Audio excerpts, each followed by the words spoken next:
Hello, नमस्कार सभी को। Total knowledge with Suman ma'am YouTube channel पर आप सभी का स्वागत है। आज हमारा टॉपिक है हरियाणा की प्रमुख दरगाह व मज़ारें।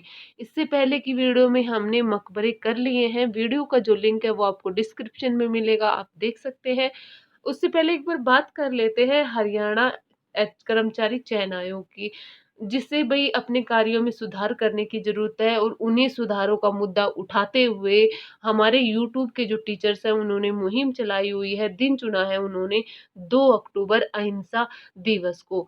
2 अक्टूबर को हम सभी टीचर्स, हम सभी स्टूडेंट्स भई अपने ट्विटर पर भई ट्वीट करेंगे। क्या ट्वीट करेंगे?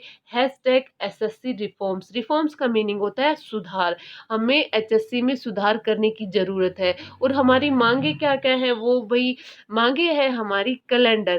पहला एचएससी का कैलेंडर होना चाहिए। कब आप एग्ज़ाम ले रहे हो, कब आप भई हमारी रिज़ल्ट दोगे, कब आप इंटरव्यू लोगे, ये सबका कैलेंडर होना चाहिए। जब आप फॉर्म भरवाओगे, उसी टाइम आपका ये कैलेंडर आ जाना चाहिए कि भई इस दिन आपका फॉर्म भरवाया जा रहा है, इस दिन आपका भई पेपर होगा, इस दिन रिज़ल्ट आएगा, इस दिन आपका इंटरव्यू होगा और इस दिन आपका जॉइनिंग होगी, ताकि बच्चे कन्फ्यूज़ ना हो, डिप्रेशन में ना जाए, क्योंकि 4-4 साल तक एक वैकेंसी अटकी हुई रहती है। दूसरी बात है आपका सिलेबस।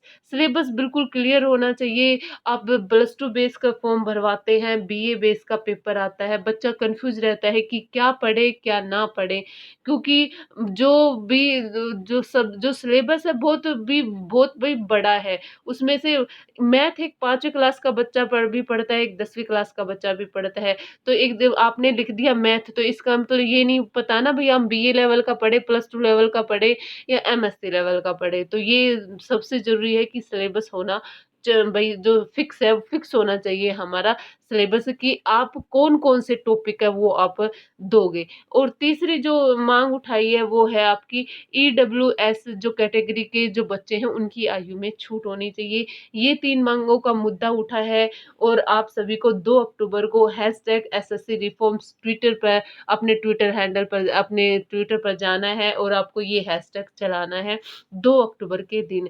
भई आप सभी से रिक्वेस्ट है, इसमें सभी की भलाई है, हमारी भी भलाई है, आपकी भी भलाई है, ताकि आगे जाके आगे जो भी बच्चे आए, जो भी बच्चे फॉर्म भरे उनमें भई इन दिक्कतों का सामना ना करना पड़े जो आज हम सब कर रहे हैं। तो अब कर लेते हैं हम अपनी पढ़ाई की बातें, तो आज कर रहे हैं हम दरगाह व मज़ारें। आइए हम स्टार्ट करते हैं। तो सबसे पहले है पीर भाई पानीपत की। तो पानीपत में बू अली शाह कलंदर की मज़ार है, सबसे प्रसिद्ध मज़ार है। बू अली शाह कलंदर चिश्ती संप्रदाय के संत थे। उनका जन्म 1209 में हुआ था, 1324 में मृत्यु हुई थी। कहाँ पर? पानीपत में। असली नाम शेख सरफुद्दीन था और नाम तो शेख सरफुद्दीन था, लेकिन जो प्रसिद्ध हुए थे बू अली शाह कलंदर के नाम से वो प्रसिद्ध हुए थे। इनकी जो भई एक चबूतरा सा था, भई क्या था, मकबरा था, लेकिन उसे दरगाह का रूप किसने दिया था? महावत खां ने दिया था। महावत खां कौन थे? महावत खां थे भई जहांगीर के सेनापति थे, उन्होंने इस दरगाह का निर्माण करवाया था और इन्हीं की दरगाह के पास ही भई जो अल्ताफ हुसैन हाली जी हैं उनका भी मकबरा बना हुआ है। यहाँ पर हर साल कलंदर की मज़ार का मेला लगता है और भई रमज़ान के महीने में ये मेला लगता है। नेक्स्ट देखते हैं सैयद रोशन अली शाह दरगाह। भई इस दरगाह को भाईचारे की मिसाल कहा जाता है, क्योंकि यहाँ पर सभी धर्मों के लोग दुआ के लिए आते हैं। थर्ड है कबीर उल औलिया हज़रत शेख जलालुद्दीन की दरगाह। ये भई सूफ़ी संत थे, पानीपत के प्रसिद्ध सूफ़ी संत थे और बू अली शाह कलंदर के समकालीन थे। इनकी दरगाह भी आपके पानीपत में है। इनके अलावा और कौन-कौन सी दरगाह है पानीपत में? ख्वाजा अस्ताक अली की दरगाह, गौस अली शाह दरगाह और शेख अनामुल्लाह की दरगाह। ये दरगाह भी आपके पानीपत ज़िले में बनी हुई हैं। नेक्स्ट देख लेते हैं कैथल की दरगाह। तो मीरान-जी नौबहार पीर की दरगाह है, वो आपके कैथल के गुलाचिका में है, 960 साल पुरानी बताई जाती है। जो मीरान जी थे उनके 8 भाई थे, यानी वो कुल मिलाकर 9 भाई थे और 9 भाइयों में सबसे बड़े थे वो। तो सबसे बड़े होने की वजह से उन्हें बड़ा पीर कहा जाता था और इन्होंने यहाँ पर जीवित समाधि ली थी। तो भई जो मीरान जी नौबहार की दरगाह है, वो आपके कैथल के गोला में है और इन्हें बड़ा पीर कहा जाता है। बाबा चेतन साहब पीर की दरगाह तो कैथल के गोला में भई ये मज़ार आपके मज़ार बनी हुई है और श्रद्धालु इन्हें छोटा पीर कहा जाता है कहते हैं। बड़ा पीर मीरान जी को कहते हैं, चेतन शाह को छोटा पीर कहते हैं। बाबा शाह कमाल की दरगाह है, वो भी आपके कैथल में है और हर गुरुवार को यहाँ पर श्रद्धालु आते हैं, यहाँ पर मेला लगता है। करनाल की जो दरगाह मज़ारें देख लेते हैं तो 5 पीरों की मज़ार है। मधुबन के पास जो पक्का पुल है वहाँ पर वही 5 पीरों की मज़ार है। काफ़ी मान्यता है इस मज़ार की। यहाँ पर जो 5 पीर यानी जो 5 संत है ना, उनकी इकट्ठी मज़ार बनी हुई है, इसलिए उसे 5 पीरों की मज़ार कहते हैं। या नाम याद रखने की ज़रूरत नहीं है, लेकिन एक बार पढ़ लेते हैं। हज़रत अली इलाही बख्शी, बहादुर खां दुरानी, मोहम्मद अली, सबर सिंह बोरी और केसरमल बोरी, ये 5 जो पीर हैं उनकी इकट्ठी मज़ार है करनाल में, इसलिए उसे 5 पीरों की मज़ार कहा जाता है।